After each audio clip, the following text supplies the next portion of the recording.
네, 여러분 안녕하세요. 가을바람입니다. 오늘은 새벽에 2024년 2분기 아이온큐 실적 발표가 있었는데요. 어떤 내용이 나왔었는지 같이 살펴볼 건데, 일단 어닝 서프라이즈가 나왔습니다. 그리고 또 미래가 기대되는 얘기들이 나왔는데, 어떤 얘기들이 나왔는지 같이 공부해 보도록 하겠습니다. 자, 우선 재무적 하이라이트 숫자를 먼저 보면요. 2분기 매출이 무려 1140만 달러가 나왔습니다.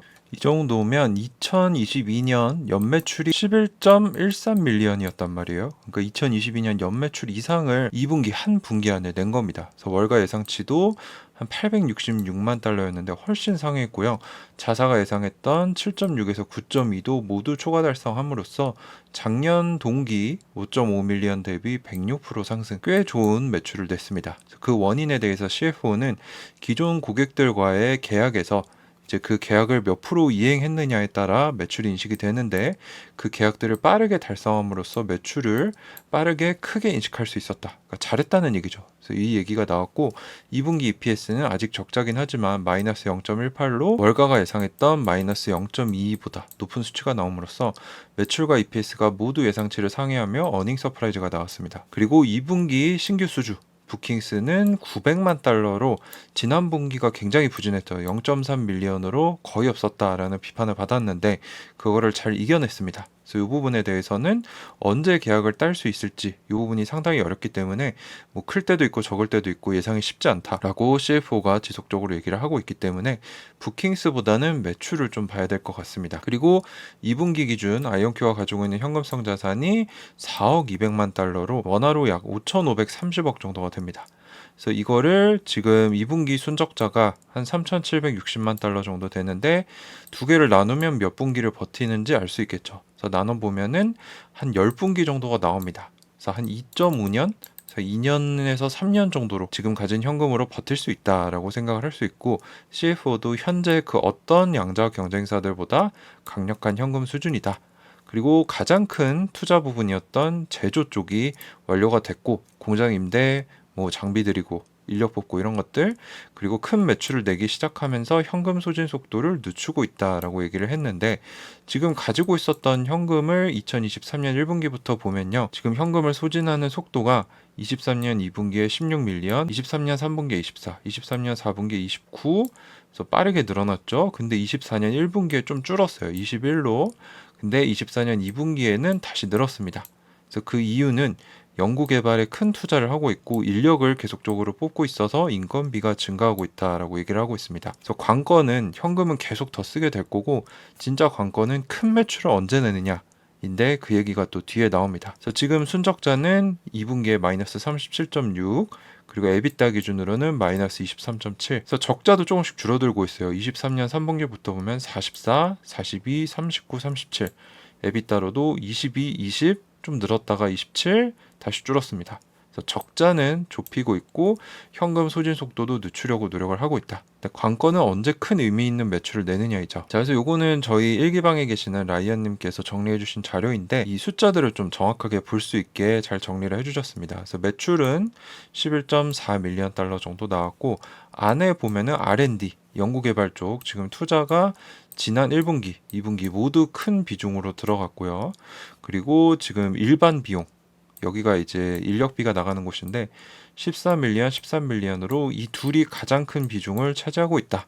그럼 아이온큐 재무 상태가 나쁜가? 지금 보면은 빠르게 갚아야 되는 자산 대비 부채가 몇 배인가 봤을 때, 그거 이제 유동 비율이라고 하죠. 커런트 레이시오가 1분기에 11.8이었는데 지금 13.1까지 올라왔기 때문에 당장 직면한 뭔가 부채는 빠르게 잘 갚을 수 있는 매우 건전한 상태이고요. 이분의 계산에 의하면 현재 현금으로 버틸 수 있는 거는 한 3년 정도로 보고 계신 것 같습니다. 물론 이게 정확하진 않을 수 있겠죠. 왜냐하면 현금 소진 속도가 생각보다 빨라질 수도 있고, 또는 큰 매출을 내는 시점이 다가올 수도 있기 때문에 한 2, 3년 정도는 버틸 수 있겠구나. 그 안에 아이온큐가 유의미한 큰 매출을 낼 수 있느냐가 제일 중요하다라고 볼 수 있습니다. 자, 그리고 재무적 전망 가이던스를 보면은 3분기 예상 매출은 9에서 12밀리언입니다.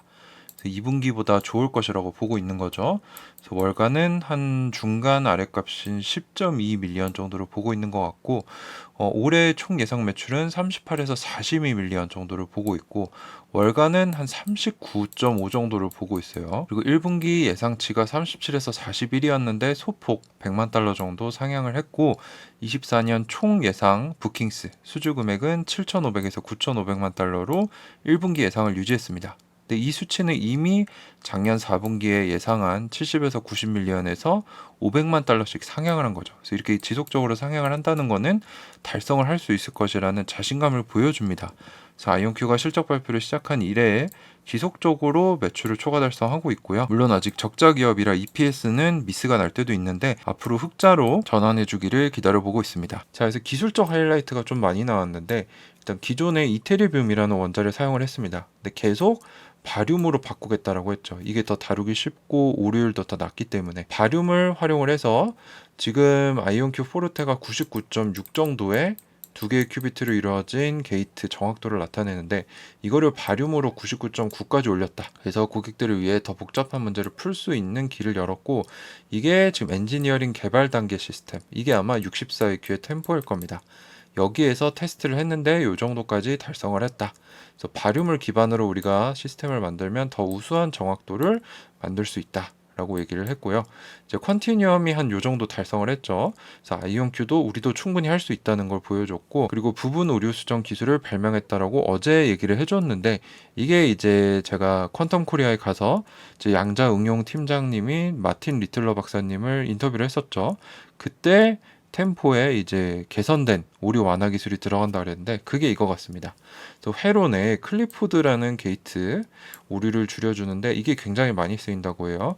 완전한 오류 수정은 아니고 오류가 가장 많이 발생하는 부분에 오류를 잡아준다라고 합니다. 그래서 가까운 시일 내에 양자 컴퓨터 정확성을 크게 향상시킬 것이다. 상업적 이점에 가까워졌다. 그래서 템포 시스템 내년에 나올 64EQ부터 도입이 될 예정이고 한 큐비트당 3개의 물리적 큐비트만 있으면 된다. 3대1 오류 수정이 들어간다는 거죠. 그래서 템포에는 100개 정도의 물리적 큐빗이 들어갈 예정이고 내년 말까지 지금은 99.9를 달성했는데 99.999까지 두 개의 큐비트 정확도를 개선시키겠다라고 했습니다. 그리고 또 현재 아이온큐 아리아 주력 모델 중에 하나죠. 이거를 미국 해군 연구소와 함께 배에 부식에 영향을 미치는 분자 구조 양자 상태를 샘플링한다. 이걸 개선하기 위한 연구를 하고 있는데 아이온큐 양자 컴퓨터로 고정 컴퓨터로 불가능한 결과를 내고 있다라고 합니다. 그래서 여기서도 아마 좋은 매출이 나오지 않을까 생각이 되고요. 또 이 아이온큐가 8월 기준으로 새로운 이 투자자 발표 자료를 내놨는데 여기 보시면 이제 제 영상 보셨던 분들은 복습일 겁니다. 그래서 지금 상업적 우위 달성을 위해 3가지 기둥이 있는데 성능, 확장성, 그리고 기업 수준으로 올리는 거. 성능은 큐비트 퀄리티, 품질을 올리고 게이트의 성능을 올리고 오류를 줄이는 거. 그리고 확장성에는 연결성을 뛰어나게 하고 큐비트 숫자를 늘리고 모듈성으로 가서 포토닉 인터커넥트 그리고 양자 네트워킹 등을 넣는 거. 기업 수준으로 가는 거는 배치를 쉽게 하고 가용성을 늘리는 거. 그리고 상호 운용성이라고 해가지고 기존의 데이터 센터에 바로 붙일 수 있게 하는 거. 그리고 기업적 가치를 만들겠다. 어플리케이션을 만들겠다는 거죠. 여기서 재밌는 게 이 퍼포먼스 안에 이제 문제를 해결하는 시간을 줄이겠다라고 얘기하고 있습니다. 그래서 이온 트랩 안에서도 아이온큐 게 있고 경쟁사 게 있는데 이게 아마 컨티뉴엄이겠죠. 정확도는 비슷한데 연산 속도가 우리가 훨씬 더 빠르다라고 얘기하고 있습니다. 그래서 아이온큐 아키텍처 같은 경우는 이 전체의 큐비트 체인을 가져와서 연산을 한다라고 하는데 컨티뉴엄 같은 경우는 2개의 큐비트만 가져와서 쓰고 다시 갖다 놔야 되기 때문에 굉장히 오래 걸린다는 거죠.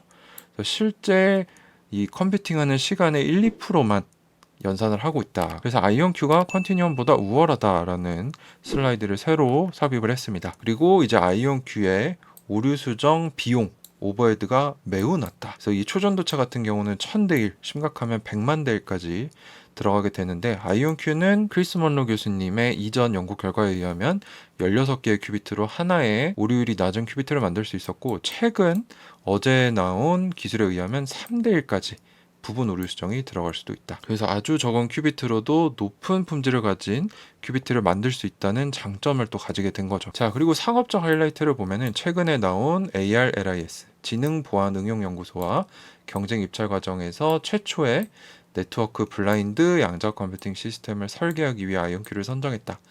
이 네트워크 블라인드는 양자 컴퓨터 내에서 처리되는 정보를 외부에서 볼 수 없도록 하는 거. 그래서 미국 국가 안보 관련된 성과라는 거죠. 그래서 의회는 이걸 위해서 4천만 달러를 배정을 했는데 1단계 설계 과정에서 570만 달러를 받을 거고 올해 말까지 이걸 완료하고 나머지 다음 단계는 이제 두 개의 시스템. 이건 아마 커스터마이징 된 시스템일 겁니다. 요거를 구축할 계획이다. 양자 네트워킹, 양자 보안 분야, 그리고 AWS 아마존 웹서비스와의 계약 연장을 통해 아리아와 포르테 접근을 지속적으로 제공할 예정이고 스위스 바젤의 퀀텀 바젤의 첫 번째 포르테 엔터프라이즈 35EQ죠. 최종 조립을 시작해서 하반기 내에 이제 서비스가 시작이 될 것으로 예상이 됩니다. 그래서 유럽에서도 매출이 나올 것으로 보이고 시애틀에서 지금 기존의 퀀텀 바젤 거 하나 이거 이미 나가서 조립하고 있고 나머지 두 개를 만들고 있다. 여기에 두 개 더 만들겠다라고 했죠. 그래서 지금 제조도 원활히 진행이 되고 있는 것 같습니다. 자, 그리고 기업적 하이라이트를 보면은 딘 카스맨 상무가 이제 엔지니어링 기술 부서의 전무로 승진을 하게 됐습니다. 그래서 원래는 이 딘 카스맨 엔지니어링 상무, 패탕 연구개발 상무가 있었는데 이분이 이제 인플렉션이라는 중성원자 경쟁사로 이직을 하셨고 딘 카스맨 박사님이 올라간 거죠. 참고로 딘 카스맨 박사는 블루 오리진에서 13년, 아마존에서 5년 정도 일을 했고요. 패탕 같은 경우도 아마존 계열사에서 오래 일을 했는데 아무래도 CEO 피터 챕맨이 아마존에서 오래 있었던 사람이기 때문에 두 사람을 데려왔을 것이고 둘 중에 더 뛰어난 인재를 올리고 이제 한 명은 좀 떠난 것으로 보이죠. 그래서 그렇게 좀 해석을 할 수 있을 것 같고요. Q&A에서 또 좋은 얘기들이 나왔는데 Q&A는 보통 이 금융기관 투자은행 이쪽에서 애널리스트들이 나와서 질문을 합니다. 첫 번째 질문이 부분 오류 수정에 대해 좀 더 설명을 해달라. 이미 예상하고 만들어온 기술로 제가 추측하기로는 제가 6월 달에 루틀러 박사님한테 들었던 진보된 오류 완화 기술이 이거인 것 같다. 그래서 클리포드 게이트라는 가장 오류가 많고 공통적으로 활용하는 게이트의 오류를 잡아주는 기술로 범용성이 있기 때문에 더 실용적인 어플리케이션을 예상보다 빠르게 가지게 할 것이다. 그래서 이것을 통해서 큰 매출을 위해 걸리는 시간을 단축할 건데 이 실용적인 가치 창출 사례를 내겠다는 거죠. 근데 이 부분에 대해서 피터 챕맨 CEO가 다음 분기 어닝콜에서 좀 더 상세히 다루겠다라고 얘기했습니다. 요 얘기를 한 3-4번 했어요. 그래서 아마 제 예상으로는 다음 분기에 뭔가 큰 얘기를 해주지 않을까 예상이 되고 ARLIS 계약에 대해 좀 더 얘기를 해달라.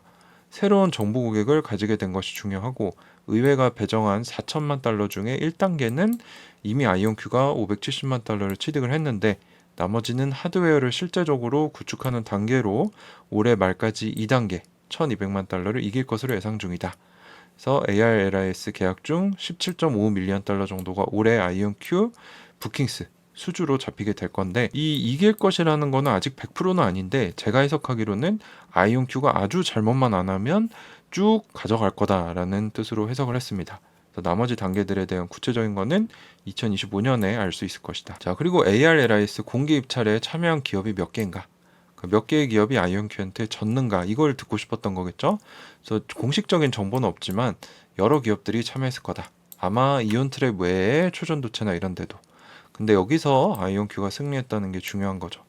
그리고 2025년 64EQ 템포는 그대로 가는가? 현재 기술적 로드맵은 그대로인데 최근에 공개한 가속화된 로드맵 아까 보신 그 3개의 기둥 있죠? 이거는 이것들을 어떻게 달성할 것인지에 대한 상세 내용들이다. 그대로 2025년 64EQ 템포 공개하고 배치할 예정이고 그럼 왜 아이온큐가 앞서고 있다고 생각하냐? 일단 정부에서 원하는 게 양자 네트워킹 테스트죠. 근데 그걸 하려면 양자 컴퓨터들을 원거리에서 연결할 수 있는가를 본다는 겁니다. 즉 아이온큐의 포토닉 인터커넥 기술이죠. 그리고 고객들에게 시스템을 배치한 이력이 있는가 이 두 가지를 보는데 아이온큐는 둘 다 해본 이력이 있었기 때문에 지속적으로 경쟁에서 이기고 있다는 거죠. 그래서 딘 카스맨 박사가 과거에 이제 기술과 제조 등에 투자해온 것이 이제 빛을 발하기 시작했다. 라는 평을 내렸습니다. 아주 좋은 사인이라고 보이고요. 정리를 해보면 지금 매크로 경제가 굉장히 불안정하고 또 조정 국면에 진입을 했는데 상황이 상황인 만큼 오늘 실적 발표는 저는 큰 기대를 하지 않았습니다. 부진하지만 않기를 바랬는데 매출 EPS 모두 예상치를 상회해서 좋은 결과를 냈고요. 가장 기대되는 점은 피처플랫 CEO가 지속적으로 다음 분기 어닝콜에서 양자 어플리케이션 관련돼서 얘기를 하겠다라는 얘기를 반복했다는 거죠. 그래서 뭔가 진행이 되고 있고 차후에 큰 매출로 이어질 가능성을 보게 됐고요. 아쉬운 점은 시애틀에서 제조 중인 이 앞으로 제조할 4대의 판매 계약 토의가 되고 있다고 했는데 뭐 달성이 언제 되는지 이런 걸 아무도 안 물어봤고 언급도 되지 않았고요. 포토닉 인터커넥트는 총 4단계가 있다고 해서 1단계를 올해 초에 달성을 했는데 뭐 언제 달성할 건지 올해 말에 시연은 가능한 건지 얘기가 따로 없었다는 거죠. 그래서 총평을 내려보면 예상보다는 훨씬 결과가 좋았고요. 미래가 기대되는 아이온큐였다라고 말씀을 드릴 수 있을 것 같습니다. 자, 그래서 오늘 아이온큐 2분기 실적, 어닝콜, Q&A까지 총체적으로 정리를 드렸습니다. 저 같은 경우는 좋게 봤는데 여러분들은 어떻게 보셨는지 또 궁금하고요. 도움이 되셨다면 구독 한 번씩 눌러주시고 다음 시간에 뵙도록 하겠습니다. 감사합니다. 가을바람이었습니다.